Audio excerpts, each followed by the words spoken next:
পত্রবিহীন একটি পণ্যবাহী ভারতীয় ট্রাক আটক হয়েছে। তবে ট্রাকটি থেকে পণ্য পাচারের অভিযোগে বাংলাদেশি এক ট্রাক সহ চালককে আটক করে পুলিশে সোপর্দ করেছে বন্দর।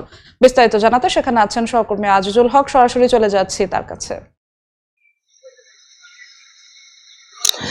বেনাপোল বন্দর দিয়ে ভারত থেকে যে সমস্ত পণ্য আমদানি হয়, এই সমস্ত আমদানি পণ্যে যাতে কোনো রকম অনিয়ম, শুল্ক ফাঁকি বা পণ্য পাচারের ঘটনা না ঘটে, বন্দর এবং কাস্টমসে রয়েছে নিশ্ছিদ্র নিরাপত্তা ব্যবস্থা।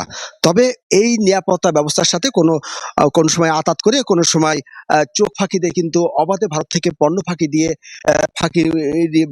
পণ্য ঢুকছে বেনাপোল বন্দরে, এবং সেটি সরকারের রাজস্ব ফাঁকি দিয়ে পাচার হচ্ছে দেশের অভ্যন্তরে।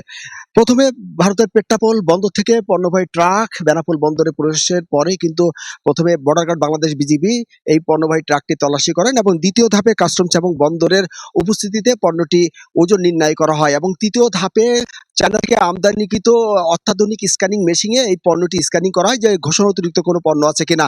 এরপর কিন্তু বন্দর থেকে পোস্টিং নিয়ে এই সমস্ত পণ্য বন্দরে কোনো শেড বা ইয়ার্ডে খালাস করা হয়। তবে অভিযোগ উঠেছে এই সমস্ত নিরাপত্তা ব্যবস্থার সাথে আঘাত করে কিন্তু বা চোখ ফাঁকি দিয়ে এক শ্রেণীর ব্যবসায়ী আছেন, তারা কিন্তু এই সমস্ত পণ্য আমদানি করছেন এবং শুল্ক ফাঁকি দিয়ে পাচার করছেন।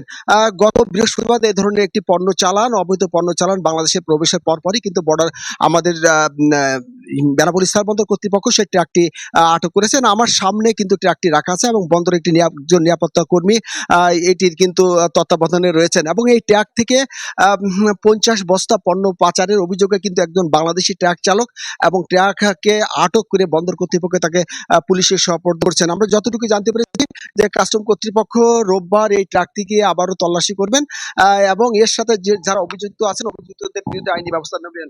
প্রাথমিক অবস্থায় আমরা জানতে পেরেছি যে আমদানিকারক এর সাথে জড়িত আরব এন্টারপ্রাইজ এবং সিএনডি পোত্তা ইন্টারন্যাশনাল। তবে এই অভিযুক্ত দুই সিএনডি ব্যবসায়ী কিন্তু তাদের বিরুদ্ধে আনিত অভিযোগ কিন্তু স্বীকার করে বলে আমরা জানতে পেরেছি।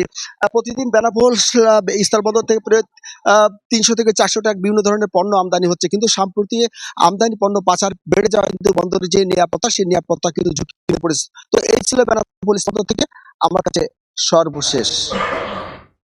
সরাসরি যুক্ত ছিলাম বেনাপোল বন্দরে।